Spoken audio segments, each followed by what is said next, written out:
السلام علیکم ناظرین، میرے چینل پر آپ کا خوش آمدید۔ معذرات فقہ کے لیکچر میں آج جو ہمارا لیکچر ہے وہ ہے اسلام کا قانون، جرم و سزا۔ لیکچر سٹارٹ کرنے سے پہلے اگر آپ میرے چینل پر نیو ہیں تو میرے چینل سبسکرائب کریں اور بیل آئیکن کو بھی ضرور پریس کریں تاکہ میری ہر ویڈیو کی اپڈیٹ آپ کو سب سے پہلے ملتی رہے۔ آج کی گفتگو کا عنوان ہے اسلام کا قانون، جرم و سزا، حکمت، مقاصد، طریقہ کار اور بنیادی تصورات۔ ٹاپک ہم سٹارٹ کرتے ہیں اسلام کے فوجداری قانون کے بارے میں اہل مغرب کے خیالات، کہ اسلام کی فوجداری کے بارے میں اہل مغرب کے کیا خیالات ہیں۔ اسلام کے قانون و جرم و سزا کے بارے میں جو بے بنیاد خیالات مغرب میں پھیلائے گئے ہیں، جن سے مغرب کے ایک بہت بڑے طبقے کے علاوہ مشرق میں بھی بہت سے لوگ متاثر ہو رہے ہیں، وہ یہ ہے کہ اسلام میں سزائیں بہت وحشیانہ اور ظالمانہ ہیں۔ اسلام کی سزاؤں اور فوجداری قانون کے احکام میں معاشرتی اور اقتصادی حقائق اور انسانی نفسیات و مزاج کا لحاظ نہیں رکھا گیا، اور دور قدیم میں جو روایتی وحشیانہ سزائیں رائج تھیں وہ اسلام میں جو کہ چلی آ رہی ہیں۔ یہ باتیں دنیائے مغرب میں تو بہت پہلے سے کہی جا رہی ہیں۔ افسوس ہے کہ اب دنیائے اسلام میں بھی کچھ یہ باتیں کہنے والے لوگ ہیں، کچھ اور لوگ جن کا تعلق مسلمانوں ہی سے ہے، ان کا یہ کہنا کو تو جی نہیں چاہتا کہ ان کے دین کی سزائیں وحشیانہ ہیں۔ شاید ان کی دینی حمایت یا مسلم رائے عامہ ان کو یہ بات کہنے کی اجازت نہیں دیتی، لیکن وہ یہ ضرور کہتے ہیں کہ اسلام میں جن آیات و احادیث میں سزاؤں کا ذکر ہے، ان آیات یا احادیث کے لفظی یا ظاہری تشریح کرنا مناسب نہیں ہے، بلکہ ان میں نئے اجتہاد کر کے ان آیات اور احادیث کو کوئی نئے معنی پہنا دیے جائیں۔ یہ بات بھی تقریباً انکار ہی کے مترادف ہے۔ انکار کھل کے کیا جائے تو شاید اتنا برا نہ ہو جتنا کہ پردے میں کیا جانے والا انکار خطرناک ہوتا ہے۔ دیکھنے والا اور سننے والا مخلص سمجھے اور اندر سے اقرار کے پردے میں انکار اور اخلاص کے روپ میں تنقید برآمد ہو رہی ہو تو یہ اور بھی خطرناک بات ہوتی ہے۔ کچھ اور حضرات کا کہنا ہے کہ جس ماحول اور معاشرے کے لیے یہ احکام دیے گئے تھے اور وہ ایک انتہائی معیاری اور مثالی ماحول اور معاشرہ تھا، آج کل تو ایک ناپاک معاشرہ ہے، کمزور ایمان ہے۔ اگلا ٹاپک ہے غلط فہمیوں کے اسباب۔ یہ اور اس طرح کی بہت سی غلط فہمیاں جو مشرق و مغرب میں پائی جاتی ہیں، ان کے 3 بنیادی اسباب ہیں۔ ایک بڑا سبب تو یہ ہے کہ دنیا میں بہت سے لوگ ذہنی طور پر مغرب کی بالادستی سے مرعوب ہیں۔ ان کے ہاں ہر وہ چیز جو مغرب میں قابل قبول ہے وہ دنیائے مشرق میں نہ صرف قابل قبول ہے بلکہ حق و صداقت اور عدل و انصاف کی معراج پر فائز ہے، اور جو چیز مغرب میں ناقابل قبول ہے وہ یہاں بھی ناقابل قبول ہے۔ اس لیے جب وہ دیکھتے ہیں کہ دنیائے اسلام میں بعض ایسے تصورات ابھی تک موجود ہیں جو مغربی افکار و نظریات سے ہم آہنگ نہیں ہیں، تو ان کو اسلام کا نقطہ نظر سمجھنے میں دقت ہوتی ہے۔ ہمارے ملک میں تعلیم یافتہ حضرات کی ایک بڑی تعداد وہ ہے جن کی پوری زندگی مغربی علوم و افکار کو پڑھانے میں گزری ہے۔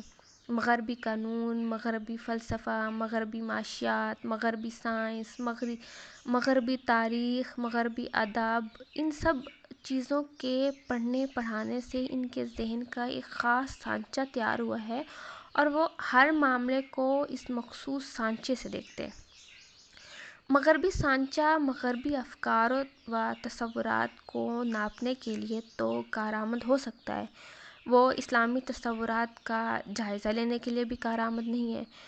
اسلامی تصورات کا سانچہ اچھائی اور برائی کے اسلامی تصور کی بنیاد پر معاملات کو دیکھتا ہے۔ اس کی نظر میں بہت سے مغربی تصورات قابل قبول نہیں ہیں۔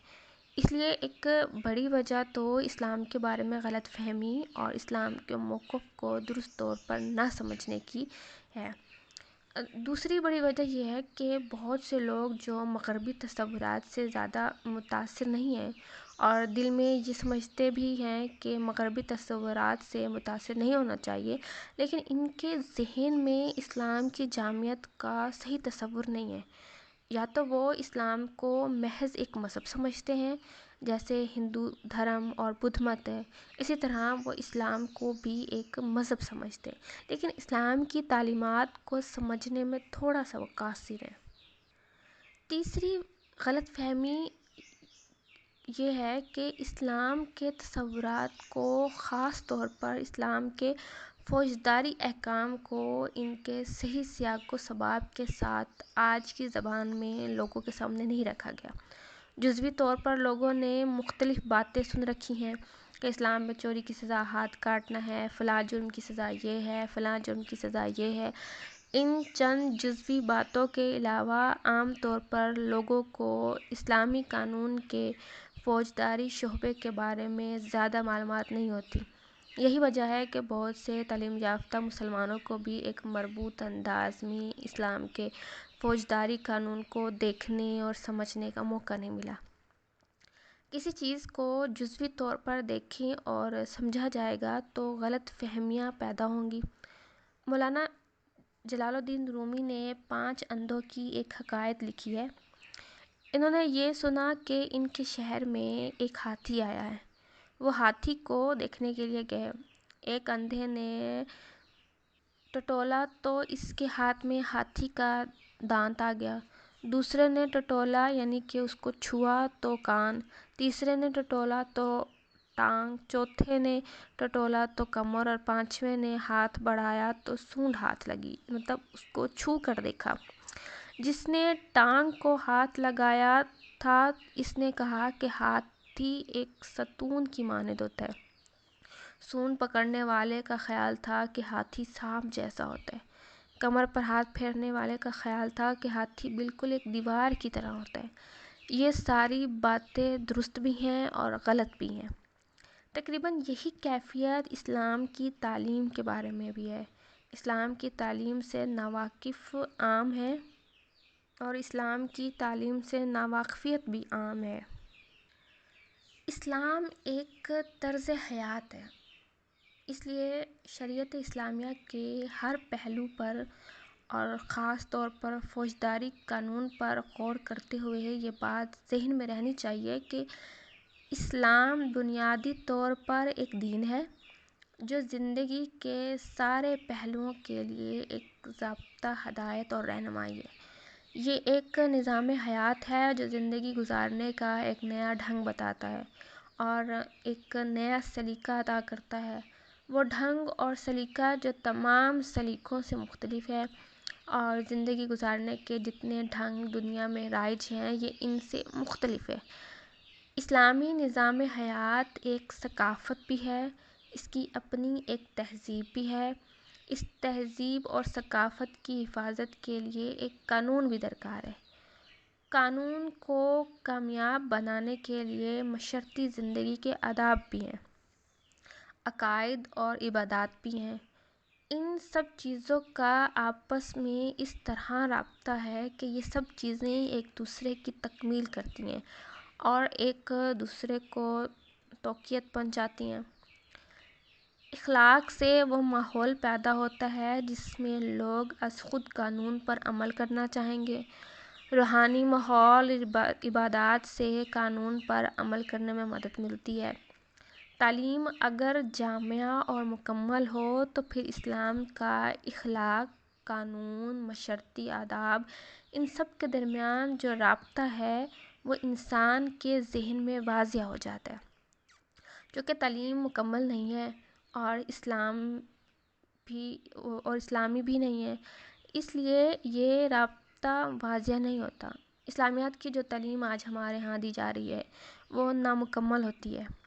ایک کلاس میں 20-22 کتابیں طلباء کو پڑھائی جا رہی ہوں گی، سب سے مختلف اور مختصر کتاب اسلامیات کی ہوگی، انتہائی مختصر سی ہوتی ہے۔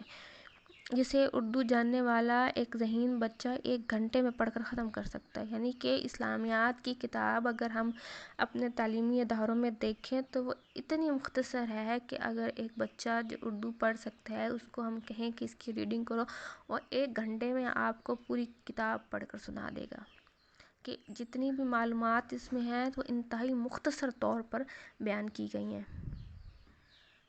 اس مختصر سی کتاب میں اسلام کے بارے میں وہ سارا ذخیرہ معلومات ہوتا ہے جو ہم اسلام کے بارے میں اگلی نسلوں کو بتا رہے ہیں. اور اس میں بھی ہم بہت سی غیر ضروری اور بے محل باتیں بتاتے ہیں کہ فلاں مسلک کا نقطہ نظر سے فلاں چیزیں ہونی چاہیے، فلاں کے نقطہ نظر سے نہیں ہونی چاہیے. جگہ جگہ سے اس میں خلائے پائے جاتے ہیں. مختلف برائیوں کے لیے گنجائش نکالنے کا سامان بھی اس میں موجود ہے. اس کے نتیجے میں جتنی اسلامی تربیت ہوگی اس کا اندازہ کرنا مشکل نہیں ہے. یہ وہ مسائل ہیں جن کی موجودگی میں اسلام کے موقف کو سمجھنے میں مشکلات پیش آ رہی ہیں. شریعت اسلامی کی ابتدا اور تعریفی گفتگو آپ کے سامنے ہو چکی ہے. شریعت اسلامی کے مقاصد اور عدل و انصاف کے بارے میں بھی بات ہو چکی ہے. یہ بھی سامنے آ چکا ہے کہ عدل و انصاف شریعت کا بنیادی مقصد ہے جس کے لیے 5 چیزوں کا تحفظ ضروری ہے، اور ان 5 چیزوں کو مقاصد شریعت کہتے ہیں، جن میں دین، انسان کی جان، عقل، نسل اور مال شامل ہے. ان 5 مقاصد اور شریعت کے عمومی مقاصد کے 3 درجات ہیں. ایک درجہ انتہائی ناگزیر ضرورت کا ہے، دوسرا درجہ عمومی ضرورت اور حاجات کا ہے، تیسرا تکمیل کا ہے جس کی کوئی حد نہیں ہے. شریعت کی حدود کے اندر رہتے ہوئے جہاں تک آپ ان مقاصد کو حاصل کرنا چاہیں وہاں تک آپ حاصل کر سکتے ہیں. نیکسٹ ٹاپک ہے ہمارا مقاصد شریعت اور اسلام کا فوجداری قانون. شریعت کے 5 بنیادی مقاصد میں ایک بنیادی مقصد انسانی نسل اور جان و مال کا تحفظ ہے. انسانی جان، مال، نسل اور عقل کا تحفظ ہے. اگر ایسی صورتحال پیدا ہو جائے کہ ان مقاصد کے کلی طور پر ضائع ہونے کا خطرہ ہو تو شریعت انتہائی سخت موقف اختیار کرتی ہے اور ان بنیادی مقاصد کے تحفظ کے لیے سخت سے سخت اقدام کرنے کے لیے تیار رہتی ہے.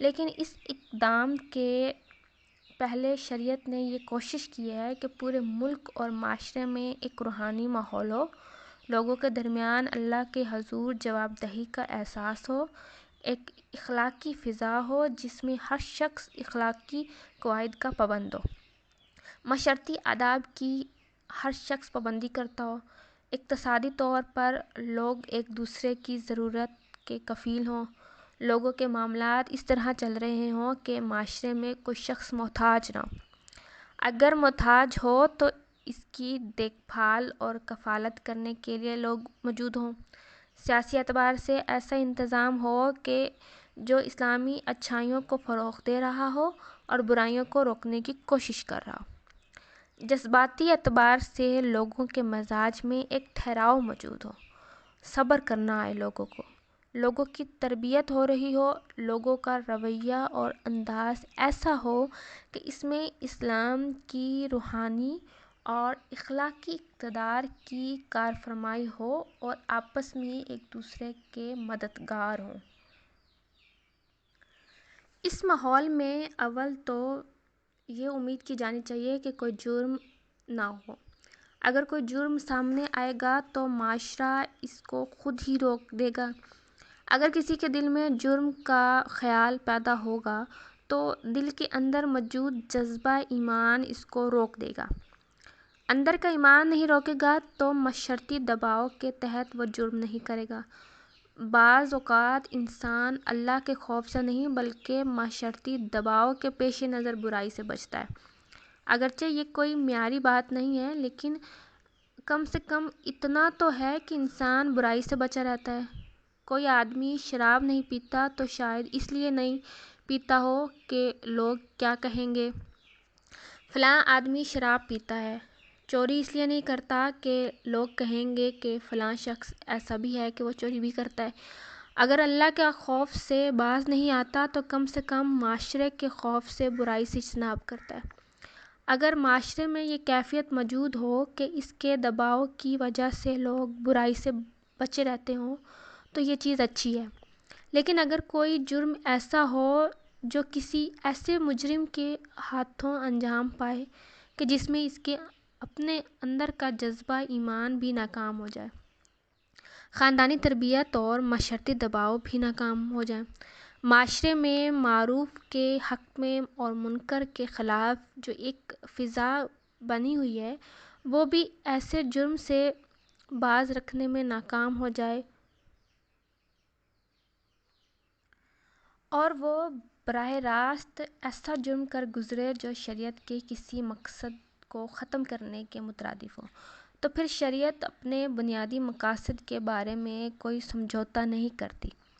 جو نظام اپنے بنیادی مقاصد کے بارے میں سمجھوتا کرتا ہے وہ نظام کامیاب نہیں ہو سکتا.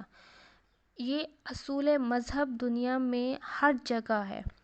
آج کی مغربی دنیا میں بھی اپنے تصورات اور بنیادی مقاصد کے بارے میں کسی مصلحت کے لیے تیار نہیں ہے. چھوٹی سی چھوٹی چیز، حتیٰ کہ اگر کوئی بچی اپنے چہرے پر نقاب ڈال دے اور سر ڈھانک کر چلنا چاہے تو چنانچہ یہ چیز بلاواسطہ طور پر ان کے سیکولرزم کے خلاف ہے، ان کے قانون کے خلاف ہے، اس لیے وہ اس پر کوئی سمجھوتا نہیں کرنا چاہتے.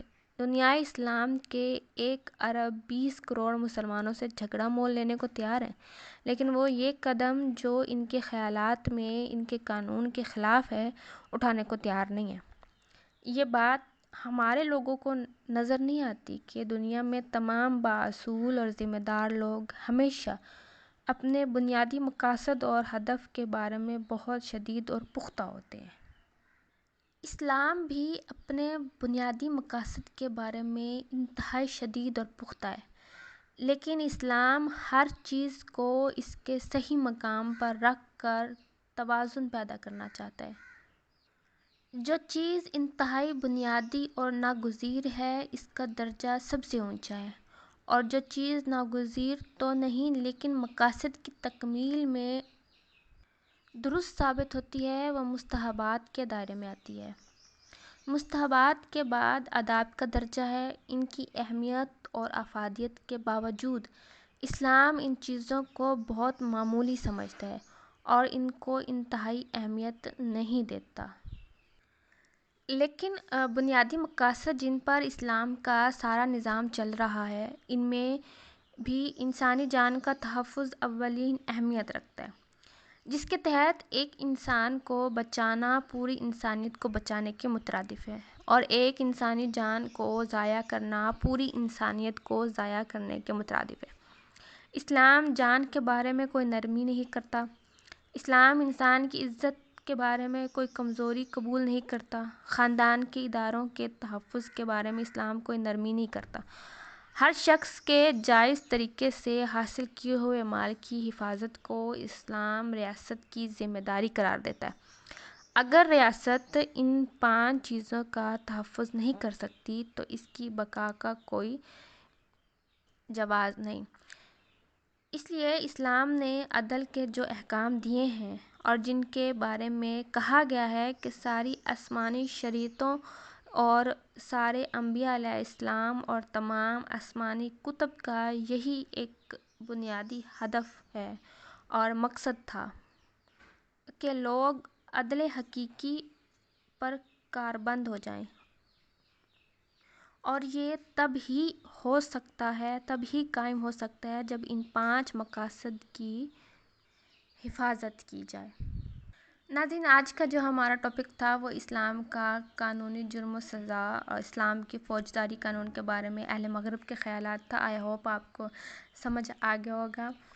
ویڈیو کو لائک کریں، کمنٹ کریں، شیئر کریں اور چینل کو سبسکرائب ضرور کریں تاکہ میری ہر ویڈیو کی اپڈیٹ آپ کو سب سے پہلے ملتی رہے. انشاءاللہ نیکسٹ لیکچر میں پھر ملاقات ہوگی. اب تک کے لیے اجازت دیجیے. اللہ حافظ.